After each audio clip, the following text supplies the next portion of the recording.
Hi viewers, welcome to our channel. ప్రస్తుతం మనతో పాటు రైటర్ కనకాల జయకుమార్ గారు ఉన్నారు. మరి వాళ్ళ కొన్ని పొలిటికల్ విషయాలైతే ఆయన మాటల్లో మనం తెలుసుకునే ప్రయత్నం అయితే చేద్దాం. సార్ నమస్కారం. సార్ నమస్తే. సరే, వాళ్ళ పొలిటికల్గా మరి ఎటువంటి అప్డేట్స్ ఉన్నాయి, మీరేం చెప్పబోతున్నారు సార్? ఇప్పుడు పొలిటికల్ అన్నా అది పొలిటికల్ అంటావో లేకపోతే ఏమంటావో కానీ చంద్రబాబు నాయుడు గారు పవన్ కళ్యాణ్ తీసుకుని రిషికొండ చూడటానికి వెళుతున్నారు. అక్కడ జగన్ గారు ఋషికొండను తవ్వేసి ఓ పెద్ద ప్యాలెస్ కట్టాడు. సో అసలు బాత్రూమ్ టబ్బే కొన్ని లక్షలు చేస్తుందంట. సో దాన్ని సందర్శించిన వాళ్ళు చెప్పారు, ఋషికొండని శుభ్రంగా తవ్వేసేసి పెద్ద ప్యాలెస్ కట్టారు. అది ఇదని మనకి యూట్యూబ్ ఛానల్స్లో కూడా ఆ ఋషికొండ ఆ ఇమేజెస్ ఆ ఫొటోస్ అవన్నీ హల్చల్ అయ్యాయి, చూసాం చాలా మటుకు. సో కొండని కొట్టి ప్యాలెస్లు కట్టారు. అసలు కొండని ప్యాలెస్ కట్టాలి అని అంటే కొండని కొట్టాల్సిన అవసరం ఉందా? వేరే చోట కట్టుకోవచ్చుగా.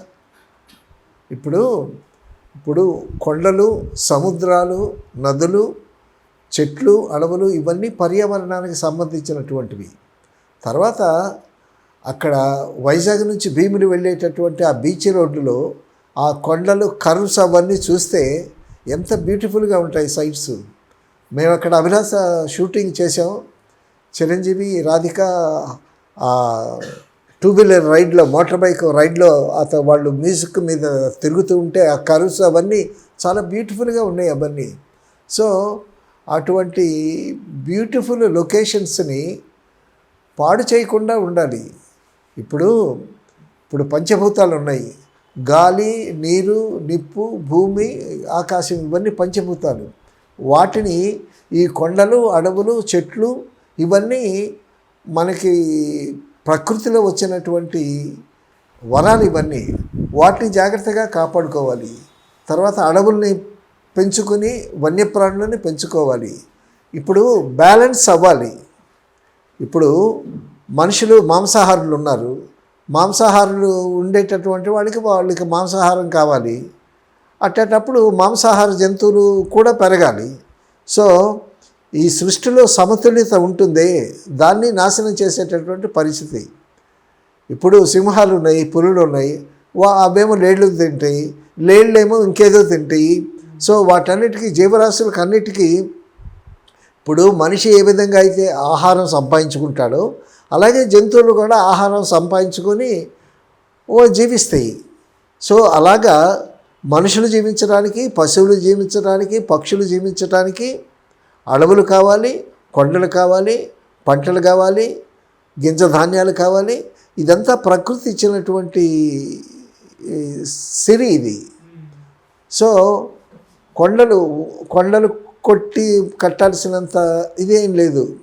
ఇప్పుడు ఏమవుతుందంటే పర్యావరణం దెబ్బతింటుంది, ఆ సమతుల్యత దెబ్బతింటుంది. ఇప్పుడు వాటర్ ఉంది.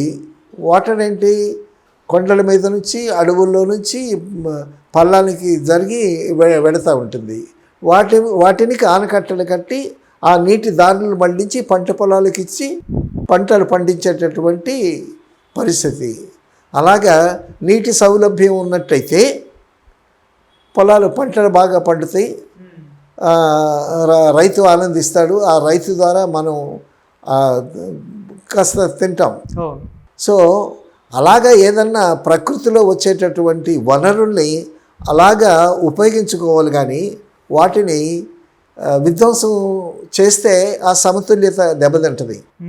ఇప్పుడు గాలి ఉంది, పంచభూతాలు గాలి, నీరు, నిప్పు, భూమి, ఆకాశం, వీటన్నింటి పంచభూతాలు అంటాం. సో ఈ పంచభూతాలు చూపించేదానికి ఇప్పుడు చూపించేదా? రెండు చేతులు ఇలా పెట్టు. రెండు చేతుల మధ్య ఏముంది?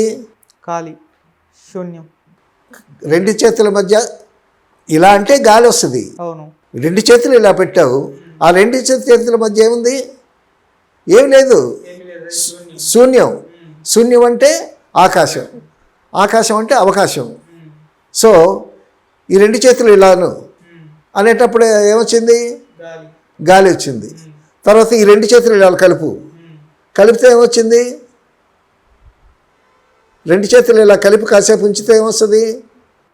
వేడి చెమట వస్తుంది. చెమట. ఓకే. చెమట వస్తుంది, అది నీరు. ఆ రెండు చేతులు ఇలా రబ్ చేస్తే ఏమొస్తుంది?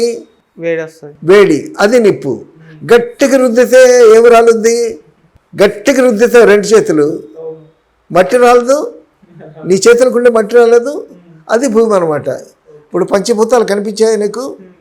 సో ఇలాంటి పంచభూతాల్ని మనం వాటి సమతుల్యత దెబ్బతినకుండా మనం వాటిని పరిరక్షించుకోవాలి. సో ఇప్పుడు చంద్రబాబు నాయుడు గారు, పవన్ కళ్యాణ్ అక్కడ రిషికొండకి వెళ్తున్నారు. రిషికొండకి వెళ్ళి అక్కడ ప్యాలెస్ని చూసి దాన్ని ఆల్రెడీ కట్టారు. 500 కోట్లు ఎంతో అయిందంటది. సో దాన్ని ఒక ప్రెసిడెంట్ విడిదిగా ఉపయోగించుకోవచ్చు, లేకపోతే కొన్ని కార్యాలయాలు గవర్నమెంట్ కార్యాలయాలుగా పెట్టుకోవచ్చు. ఎందుకంటే ఎలాగా 500 కోట్లు పెట్టి దాన్ని కట్టారు కాబట్టి దాన్ని వినియోగించుకోవాలి. పవన్ కళ్యాణ్ డిప్యూటీ సీఎం అయినా అతని శాఖల్లో పర్యావరణం ఉంది కాబట్టి, పర్యావరణ పరిరక్షణ, అటవుల సంరక్షణ అదంతా ఉంది కాబట్టి అతను వెళ్ళి ఆ రిషికొండ, ఆ పరిసర ప్రాంతాలవన్నీ చూస్తాడు. తర్వాత బొబ్బిలి రాజు గారు, బొబ్బిలి రాజావారి రంగారావు ఆయన పేరు ఏదో ఉంది, ఆయన ఒక షో పులుల సంరక్షణ దాని మీద ఒక మంగళగిరిలో అనుకుంటా ఒక షో ఏర్పాటు చేశాడు. అక్కడ పులుల బొమ్మలు అవన్నీ పెట్టాడు. వాళ్ళు రాజులు వేటకెళ్తారు కదా, వాళ్ళకి మనుషుల కన్నా జంతువుల మీద వాళ్ళకి ప్రేమ ఎక్కువ.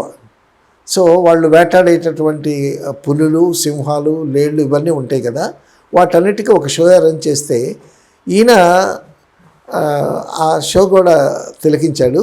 తర్వాత వన్యప్రాణుల సంరక్షణ కోసం తీసుకోవాల్సినటువంటి జాగ్రత్తలు తీసుకోండి. ఎందుకంటే సృష్టిలో పుట్టినటువంటి ప్రతి జీవి, నువ్వు, నేను, పశువు, పక్షి, చీమైనా దోమైనా సరే, ప్రతి ప్రాణికి బ్రతికేటటువంటి అవకాశం ఉంది. అది బ్రతకటం అనేటటువంటి హక్కు. ప్రతి భగవంతుడు ప్రాణం పోశాడు.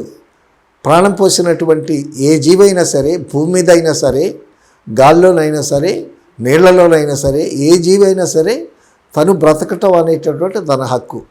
సో అటువంటి వన్యమృగాల్ని, అవి క్రూర మృగాలైనా సాధు జంతువులైనా వాటిని చంపటానికి ఎవరికి హక్కు లేదు. అయితే ఆహారం కోసం వాటిని అవి చంపుకుంటాయి, అది నేచర్. అది మనిషి ఆహారం ఎలాగా సంపాదించుకునే ప్రయత్నం చేస్తాడో ఆ వన్యమృగాలు ఆ విధంగా సంపాదించుకుంటాయి. ఓకే. సో ఈ వన్యమృగ సంరక్షణ కూడా జాగ్రత్తగా చూడమని ఆదేశాలు ఇచ్చాడు పవన్ కళ్యాణ్. ఈ పర్యావరణంలో ఆల్రెడీ పవన్ కళ్యాణ్ చెప్పాడు, పాలిథిన్ కవర్స్ని ఎంటర్టైన్ చేయబాకండి అని.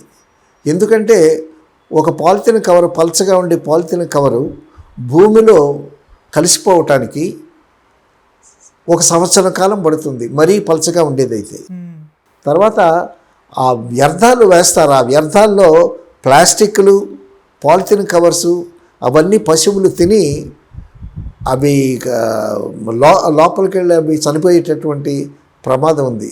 తర్వాత వ్యర్థాలు సేకరించి వ్యర్థాలతో ఎరువులు తయారు చేయొచ్చు. తర్వాత వాటి నుంచి ఎలక్ట్రిసిటీ తీసేటటువంటి కార్యక్రమం కూడా కొంతమంది చేస్తున్నారు, కొన్ని దేశాలు చేస్తున్నారు. అలాగే ఇప్పుడు సముద్రపు అలలు ఉన్నాయి. ఒక అల ఎంత ఫోర్స్గా వస్తుంది? అవును. సముద్ర స్నానం చేసేటప్పుడు అలా ఫోర్స్గా వచ్చి మళ్ళీ వెనక్కి వెళ్ళింది. అవును. అప్పుడు అలతో పాటు మనం ఒడ్డుకొస్తే పర్వాలేదు, మళ్ళీ తిరిగి వెళ్ళేటప్పుడు అంతే స్పీడ్తో వెళ్తుంది. అసలు ఆ మనుషులు లోపలికి లాక్కెళ్ళిపోద్ది. మేము ఒకసారి వాటర్ బీచ్లో చీరాల దగ్గర అలాగే లాక్కెళ్ళిపోయింది లోపలికి. సో అంత స్పీడ్తో వస్తే ఒక్కొక్క అల ఇలా మీదకి వచ్చినట్టు ఉంటుంది. సో ఆ అలల స్పీడ్ నుంచి కూడా పవర్ జనరేట్ చేయొచ్చు, ఎలక్ట్రిసిటీ తయారు చేయొచ్చు, వ్యర్థాల నుంచి తయారు చేయొచ్చు.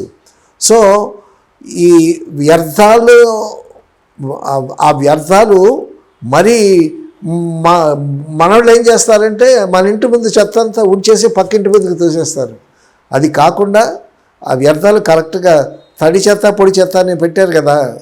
సో తడి చెత్త అంతా వేరు చేసి పొడి చెత్త అంతా వేరు చేసి వాటిని ప్రాసెస్ చేసి వాటి నుంచి ఎరువులు తయారు చేసేటువంటి కార్యక్రమాలు చాలా ఉన్నాయి. సో ఈ పర్యావరణాన్ని సంరక్షించేటటువంటి బాధ్యత ప్రభుత్వమే కాదు, మనుషులు కూడా చూసుకోవాలి. నువ్వు ఎప్పుడైనా సింగపూర్ వెళ్ళావా? వెళ్ళలేదు. సింగపూర్ వెళితే ఎంత అద్భుతంగా ఉంటుందంటే, అంత నీట్గా రోడ్లు కానీ, తర్వాత వాహనాలు కానీ, తర్వాత ఆ ట్రాక్స్, ఆ వాహనాలు వెళ్ళేటటువంటి ట్రాక్స్ అవన్నీ చాలా సిస్టమేటిక్గా ఉంటాయి. చాలా చిన్న దేశం సింగపూర్. చంద్రబాబు నాయుడు గారు చాలాసార్లు వెళ్ళొచ్చాడు ఆయన. కాబట్టి మళ్ళీ సింగపూర్ లాగా చేస్తాను స్టేట్ని అని పదే పదే చెప్తూ ఉంటాడు ఆయన. అంత చిన్న స్టేట్కి పర్యావరణం మీద వాళ్ళకి ఇన్కమ్, సింగపూర్ ఇన్కమ్ అంతా పర్యావరణం మీదే. సో పర్యాటకులు వచ్చి పోతా ఉండేటటువంటి ఇదనమాట. సో అంత చిన్న దేశంలో అటు ప్రభుత్వం కానీ, ప్రజలు కానీ, పౌరులు కానీ చాలా బాధ్యతగా ఉండి వాళ్ళ హైజీన్ డెవలప్ చేసుకుంటారు. ఇప్పుడు మన ఇంటి చుట్టూ మురుగుందనుకో, ఆ వ్యర్థాలు ఉండటం వల్ల ఈగలు వాళ్తాయి, దోమలు వాళ్తాయి. సో గాలి కాలుష్యం అయిపోద్ది, వాటర్ కాలుష్యం అయిపోద్ది. మనుషులకు వచ్చేటటువంటి జబ్బులన్నీ గాలి వల్ల, నీటి వల్లే వస్తాయి. కాబట్టి వ్యర్థాలని జాగ్రత్తగా ఒక చోట పెట్టి దాని మీద మూత పెట్టి ఉంచాలి. సో గాలి పొల్యూట్ అయినా సరే, వాటర్ పొల్యూట్ అయినా సరే జబ్బులు వస్తాయి. అసలు మనకి హైదరాబాద్లో ట్యాంక్ బండ్లు వెళ్ళి చూడు, అసలు ఎన్ని వ్యర్థాలు ఉంటాయో. ట్యాంక్ బండ్ని క్లీన్ చేసేటటువంటి పెద్ద ప్రాజెక్ట్ అది ఇది అని అంటారు కానీ, సో దాన్ని ప్రక్షాళన చేయటం, ఆ పొల్యూషన్ ప్రక్షాళన చేయటం ఒక చాలా పెద్ద పని అది. తర్వాత ట్యాంక్ బండ్లో బోట్ షేర్ పెట్టారు. ఆ బోట్ షేర్ వెళ్ళేటప్పుడు ఆ బోటు డ్రైవర్ చెప్తాడు, ఆ వాటర్లో ఎవరు చేయి పెట్టబాకండి అని చెప్తాడు. అసలు ట్యాంక్ బండ్ పక్కకి వెళితేనే పసరకంపు కుట్టింది. అందులో ఎవడన్నా కాలు జారి పడిపోతే ఇక చావటమే, అంతే. సో ఎక్కడ చూసినా పొల్యూషన్. సో ఈ పొల్యూషన్ పట్టించుకోవటానికి ఒక పవన్ కళ్యాణ్ చెప్తే చాలదు. చంద్రబాబు నాయుడు గారు చెప్తున్నారు, పవన్ కళ్యాణ్ చెప్తున్నాడు, తర్వాత చాలామంది మేధావులు చెప్తున్నారు, డాక్టర్స్ చెప్తున్నారు. సో ఎంత చెప్పినా సరే ఇది ఈ పొల్యూషన్ అనేటటువంటిది, ఎనీ పొల్యూషన్, పంచభూతాల్లో గాలి కానీ, నీరు కానీ, నిప్పు కానీ, ఏ పొల్యూషన్ అయినా సరే ప్రజలు కూడా ఆ అవేర్నెస్ తెచ్చుకొని నడిపించకపోతే, వాళ్ళు కూడా బాధ్యత తీసుకోకపోతే పొల్యూషన్ కంట్రోల్ చేయలేము. సో భావితరాలకి మనం ఒక బ్యాడ్ మెసేజ్ అందించినట్టు అవుతుంది. ఓకే. సో ఈ పొల్యూషన్ కంట్రోల్ చేయమని మనం ఇప్పటి నుంచి చెప్తేనే భావితరాల వాళ్ళు చేస్తారు. సో మనమే చెప్పకపోతే మన తర్వాత తరం వాళ్ళు ఏం చేస్తారు? మనకి స్వాతంత్రం వచ్చి 75 ఏళ్ళు అయింది. అవును. ఈ 75 ఏళ్ళు అయినా కూడా ఇంకా ఇల్లు లేని వాళ్ళు, సరిగ్గా తిండి లేని వాళ్ళు, సరిగ్గా వస్త్రధారణ లేని వాళ్ళు, పేదలు నిరుపేదలు ఉన్నారు. ఇప్పుడు ఆర్థికంగా ఒక ప్రపంచంలో ఆర్థికంగా మూడో రాజ్యం అవుతుంది అని చెప్తున్నారు. కానీ సంపాదించిన వాళ్ళు richer are become rich, poorer are become poor. ఉన్నవాళ్ళు బాగా పెరుగుతున్నారు, కానీ పూర్ పీపుల్ ఇంకా పూర్ అయిపోతున్నారు. మనిషికి కావలసినటువంటి కనీస వసతులు ఏంటి? కూడు, నీడ, గుడ్డ. కూడు నీడ. సో రోటీ, కప్పడా ఔర్ మకాన్, ఆ సినిమా తీశారు. ఈ 3 మినిమం ఫెసిలిటీస్ మనిషికి కావాల్సినటువంటి బ్రతకటానికి ఇవి. అయితే ఇండియాలో రిచ్ పీపుల్ ఇంకా రిచ్ అవుతున్నారు, పూర్ పీపుల్ ఇంకా పూర్ అవుతున్నారు. ఇది మనం ఆర్థికంగా ప్రపంచంలో ఉన్న దేశాల్లో 3వ స్థానానికి ఎగబాగుతుందని కబుర్లు చెప్తున్నారు తప్పిస్తే నిజంగా పేద దేశం అనేటటువంటిది చెప్పాలి. సో రిచ్ పీపుల్ ఎంతమంది ఉన్నారు? మిడిల్ క్లాస్ పీపుల్ ఎంతమంది ఉన్నారు దేశంలో? తర్వాత పూరెస్ట్ ఆఫ్ ది పూర్ ఎంతమంది ఉన్నారు? చాలామంది ఉన్నారు. అందులో ఎస్సీ, ఎస్టీ, బీసీ, మైనారిటీసు వాళ్ళలో చాలా ఎక్కువ మంది ఉన్నారు. సో వాళ్ళందరికీ ఒక ఇల్లు కావాలి, వాళ్ళకి ఇల్లు కావాలి, తినడానికి తిండి కావాలి, వాళ్ళకి ఒంటి మీద కప్పుకోవటానికి బట్టలు కూడా లేనటువంటి చాలామంది, చాలా జాతులు, చాలా కులాలు, చాలా మతాలు, చాలామంది ఉన్నారు. ఇప్పుడు చంద్రబాబు నాయుడు గారు చెప్పింది ఏంటంటే ఒక 8 లక్షల ఇల్లు ఒక ఏడాదిలో కట్టిస్తామనేటటువంటి ప్రపోజల్ తీసుకొచ్చాడు ఆయన. తర్వాత ఇల్లు లేని వాళ్ళకి ఒక్కొక్కరికి 4 లక్షలు ఇస్తామని ఏదో చెప్పాడు. సో వీటన్నిటికీ ఈ ఫండ్స్ సెంట్రల్ గవర్నమెంట్ నుంచి తెప్పిస్తాడు ఆయన, లేకపోతే ప్రైవేట్ ఎన్జిఓస్ నుంచి రప్పిస్తాడు, లేకపోతే ఇతర దేశాల నుంచి పరిశ్రమలు రప్పించి సంపద పెంచేటటువంటి ఆలోచనలో ఉన్నాడు ఆయన. ఇవన్నీ మనం చాలా హర్షించదగినటువంటి విషయాలు. ఇప్పుడు ఏమైందంటే వీళ్ళు మోడీకి పవన్ కళ్యాణ్, చంద్రబాబు నాయుడు గారు సపోర్ట్ ఇచ్చారు, అలాగే నితీష్ కుమార్ బీహార్ నుంచి సపోర్ట్ ఇచ్చాడు. వాళ్ళకి 59,000 కోట్లు ఇచ్చాడు, గ్రాంట్ ఇచ్చాడు. ఓకే, మనకేమో 15,000 కోట్లు ఇచ్చాడు, ఇది అప్పుగా ఇచ్చాడు. సో నిర్మలా సీతారామన్ గారేమో నొక్కి ఒక్కడిస్తున్నారు, మేము ఇస్తాము, వీళ్ళు ఇది గ్రాంట్ కాదు అప్పు కింద ఇస్తాము, ఆ అప్పు ఎవరు తీర్చాలి, వడ్డీ ఎవరు కట్టాలి అనేటటువంటిది మేము నెగోషియేట్ చేసి దాన్ని బట్టి ఫెసిలిటేట్ చేస్తామని ఫెసిలిటేట్ అనేటువంటి మాట వాడుతూ ఉంది ఆవిడ. సో మోడీ చెప్పకుండా ఇప్పుడు చేయదు, ప్రైమ్ మినిస్టర్ చెప్పింది చేయాలి కదా.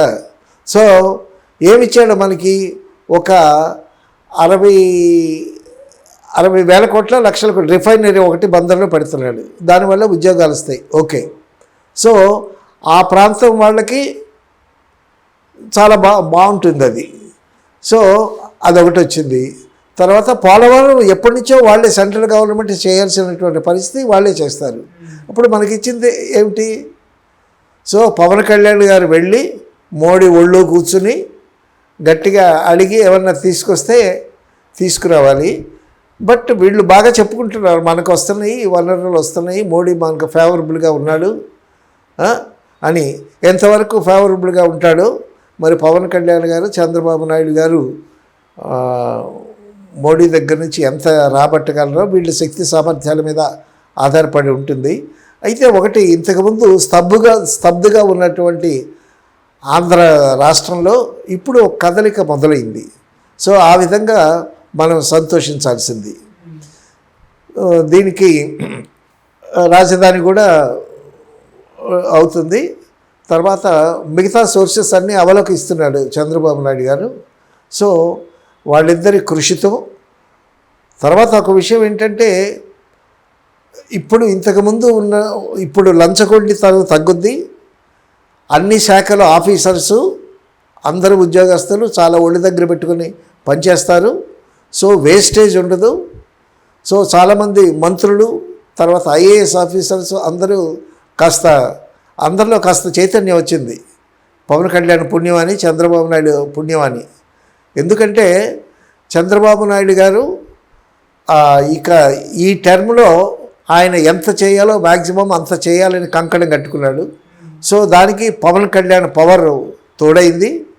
తర్వాత హోమ్ మినిస్టర్ కానీ, మన చంద్రబాబు నాయుడు గారి వాళ్ళ అబ్బాయి కానీ, తర్వాత నాదెండ్ల మనోహర్ గారు కానీ, వాళ్ళందరూ చాలా యాక్టివ్గా ఉన్నారు. తర్వాత అసెంబ్లీలో నువ్వు చూస్తున్నావో లేదో, వాళ్ళు ప్రాబ్లమ్ రైజ్ చేస్తున్నారు. ప్రతిపక్షం లేదు కదా, ప్రతిపక్షం లేదు. సో వాళ్ళ మీద ప్రతిపక్షం ఉంటే వాళ్ళని విమర్శించడం, వాళ్ళు చేసినటువంటి అవన్నీ బయటికి తీయటం, అవన్నీ ఆ కార్యక్రమాలు ఉంటాయి. ఇప్పుడు ప్రతిపక్షమే కూర్చోట్లేదు కాబట్టి అసెంబ్లీలో ప్రతి ఎమ్మెల్యే, ప్రతి మినిస్టరు వాళ్ళ ఏరియాలో ఉండేటటువంటి సమస్యల్ని ఎత్తి చూపిస్తున్నారు. ఓకే, సో ఆ సమస్యల్ని ఎత్తి చూపించేటప్పుడు ఆ సమస్యలకి పరిష్కారం ఎలాగా, వాటిని ఎలాగా ఇది చేయించాలి, ప్రజలకు కావలసినటువంటి సమస్యల్ని ఏ విధంగా పరిష్కరించాలనేటువంటి ఆలోచనలో ఉన్నారు. తర్వాత స్పీకర్ అయ్యన్ పాత్రుడుగా కూడా పవన్ కళ్యాణ్ని మీరు ఒకసారి వైజాగ్ వెళ్ళి కాస్త విజిట్ చేస్తే మంచిది అనేటటువంటి సలహాలు ఇస్తున్నారు. సో అందరూ అలర్ట్గా ఉన్నారు, చాలా హుషారుగా కొత్త మంత్రివర్గం పనిచేస్తుంది అనేటటువంటి సంకేతాలు అయితే బాగా వస్తున్నాయి. సో ఈ సంకేతాల ద్వారా ఎటువంటి పురోభివృద్ధి జరుగుతుంది. So Polavaram project already work start అయింది, తర్వాత అమరావతి వర్క్ కూడా స్టార్ట్ అయింది. సో అందరూ తిరుగుతున్నారు, మంత్రులందరూ దేశమంతా పర్యటిస్తున్నారు, వాళ్ళ సమస్యలను తెలుసుకుంటున్నారు. సో వాళ్ళు ఇచ్చినటువంటి అర్జీలు తీసుకుంటున్నారు, తీసుకుని బాగా స్పందిస్తున్నారు. సో ఈ విధంగా మన కొత్త ప్రభుత్వం చాలా యాక్టివ్గా ముందడుగు వేస్తుంది. వీటి వల్ల వచ్చేటటువంటి ఫలితాలు వెంటనే కనిపించవు. సో తర్వాత ఖజానా ఖాళీగా ఉంది. ఇప్పుడు పరిశ్రమల ద్వారా కానీ లేకపోతే సంపద సృష్టించాలి. ముందు సంపద సృష్టిస్తే అక్కడ ఉద్యోగాలు వస్తే ఆర్థికంగా మనుషులు ఆర్థికంగా డెవలప్ అయితే అప్పుడు ఆ ఫలితాలన్నీ మనకి కళ్ళకి కనిపిస్తాయి. ఆ విధంగా పవన్ కళ్యాణ్ కానీ చంద్రబాబు నాయుడు కానీ మంత్రివర్గంలో సభ్యులు కానీ ఎమ్మెల్యేలు కూడా చాలా బాగా యాక్టివ్గా పనిచేస్తున్నందుకు మనం సంతోషించాలి. ఒక్కసారి పేదరిక నిర్మూలన అనేటటువంటిది జరగడం అసాధ్యం. సో అయితే వీళ్ళు కష్టపడి సెంట్రల్ గవర్నమెంట్ నుంచి సంప్రదింపులు చేసి ఆయా శాఖలకు సంబంధించినటువంటి మంత్రులను కలిసి సో ఇక్కడ సమస్యలన్నీ వాళ్ళకి చెప్పి సో వాళ్ళ దగ్గర నుంచి ఫండ్స్ తీసుకొచ్చి మన స్టేట్ని డెవలప్ చేసుకోవాలి. ఆల్రెడీ నితీష్ కుమార్ స్టేట్కి ప్రత్యేక హోదా అడుగుతున్నాడు.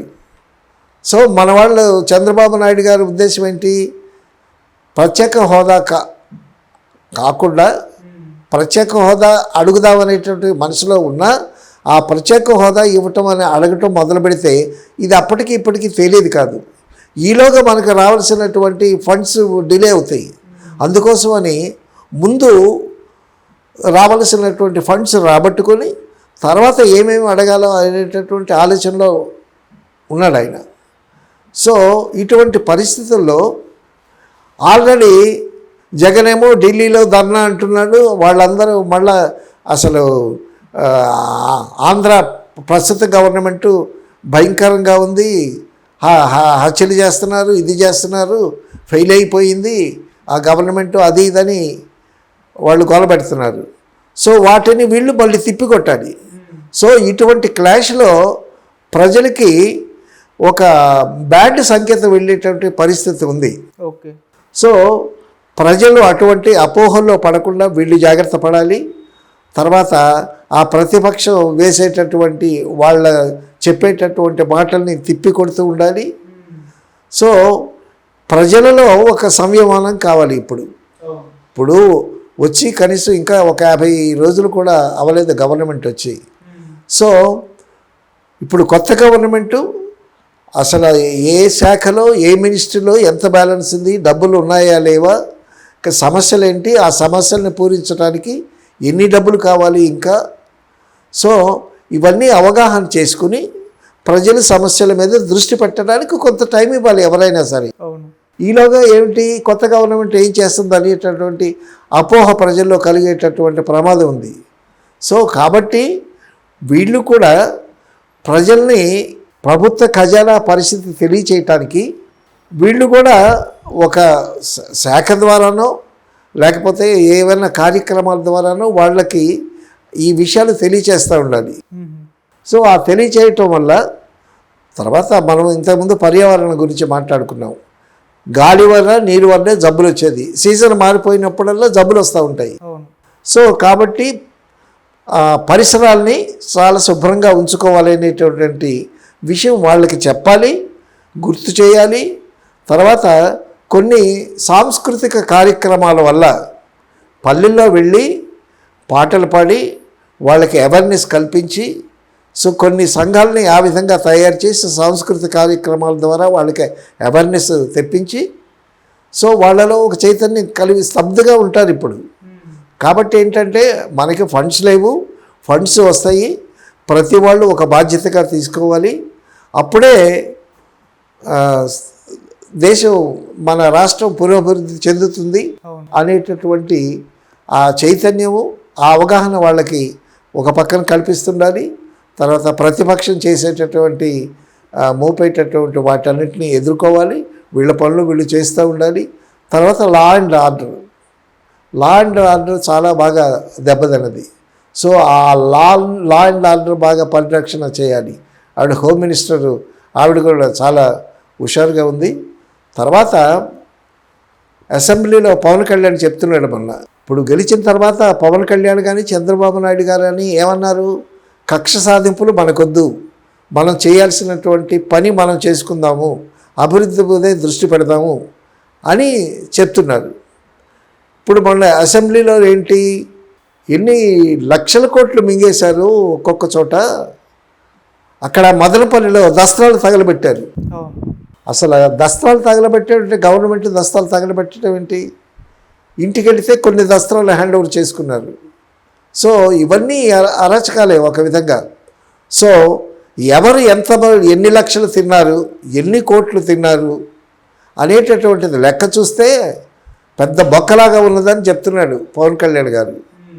సో ఇది కక్ష సాధింపు కాదు, కానీ అన్యాక్రాంతంగా ఆ డబ్బులన్నీ కోట్లు కోట్లు కోట్లు కోట్లు బింగేశారు వాళ్ళు. వాటన్నిటిని కక్కించాలి. సో ఇది కక్ష సాధింపు చర్య కాదు, తప్పు చేసిన వాళ్ళ మీద చర్య తీసుకోవాలి. డెఫినెట్గా ఆ పని జరగాలి. ఎందుకంటే మనం వాళ్ళని ఇక వదిలేసామనుకోండి, అది అలవాటు అయిపోద్ది వాళ్ళకి. వాళ్ళు చేసినటువంటి తప్పుకి వాళ్ళు పనిష్మెంట్ అనుభవిస్తేనే మున్ముందు అటువంటి తప్పు చేయకుండా ఉంటుంది. ఒక పాఠం అవుతుంది అది. కాబట్టి డెఫినెట్గా ఎవరెవరైతే ఎన్ని కోట్లు మింగారో వాటన్నిటిని కక్కించాలి, కోర్టుకు తీసుకురావాలి, వాళ్ళకి శిక్ష పడేటటువంటి కార్యక్రమాలు కూడా జరుగుతాయి. ఈ విషయంలో ఎవరిని క్షమించేది లేదు అని ఖరాఖండిగా పవన్ కళ్యాణ్ చెప్పాడు. దానికి అందరూ మౌనం అంగీకారమే కదా.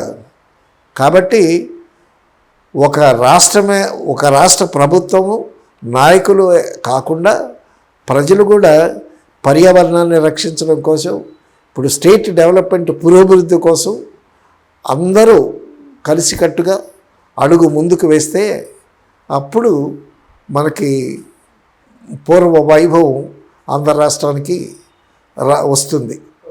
సరే, అంటే రాష్ట్ర ఖజానాలో డబ్బులు లేవు, ఇచ్చిన హామీల్ని ఎలా నెరవేర్చాలో అర్థం కావట్లేదు, కాస్త ప్రజలు కూడా సమయం పాటించాలి, అర్థం చేసుకోవాలని చెప్పేసి మన చంద్రబాబు నాయుడు గారు అన్నారు. అంటే జగన్మోహన్ రెడ్డి మొత్తం అప్పుల పాలు చేసేసారని చెప్పేసి. అయితే ప్రచారంలో జగన్మోహన్ రెడ్డి మొత్తం అప్పుల పాలు చేసేసారు, అసలు రాష్ట్ర ఖజానాలో కూడా ఏం లేవని ఎలక్షన్స్ ముందు కూడా ఈ మాట చెప్పారు. మరి అంత డబ్బు లేనప్పుడు అన్ని హామీలు ఎలా ఇచ్చారు, అవి ఎలా నెరవేరుస్తారు అని చెప్పేసి ఇప్పుడైతే క్వశ్చన్స్ రైజ్ అవుతున్నాయి సార్. ఇప్పుడు ఏ ప్రభుత్వం వచ్చినా సరే జనాలకి తాయిలాలు చూపించాలి, మీకు అది ఇస్తాం ఇది ఇస్తామని. అది ఎలక్షన్ క్యాంపెయిన్లో ఇచ్చేటటువంటి హామీలు. ఏ ప్రభుత్వం అయినా సరే, ఏ పార్టీ అయినా సరే ప్రజలకు మీకు అది ఇస్తాము ఇది ఇస్తామని చెప్తారు. అంటే ఫ్యూచర్లో చేస్తాము అనేటటువంటి నమ్మకం. ఇప్పుడు ప్రజల ఓట్లు కావాలి ప్రభుత్వానికి, వాళ్ళు చెప్తారు వీళ్ళు చెప్తారు. అయితే వచ్చినటువంటి ప్రభుత్వం ఎంతవరకు నెరవేరుస్తారు అనేటటువంటిది వేచి చూడాలి. అసలు ఇప్పుడు తెలంగాణ రాష్ట్రం కూడా అలాగే చెప్పింది, అది చేస్తాం ఇది చేస్తాం చెప్పింది. ఆంధ్ర రాష్ట్రం కూడా అలాగే చెప్పింది, అది చేస్తాం ఇది చేస్తాం అని చెప్పింది. సో ఎలక్షన్లో గెలవటం కోసం, విజయం కోసం చెప్తారు.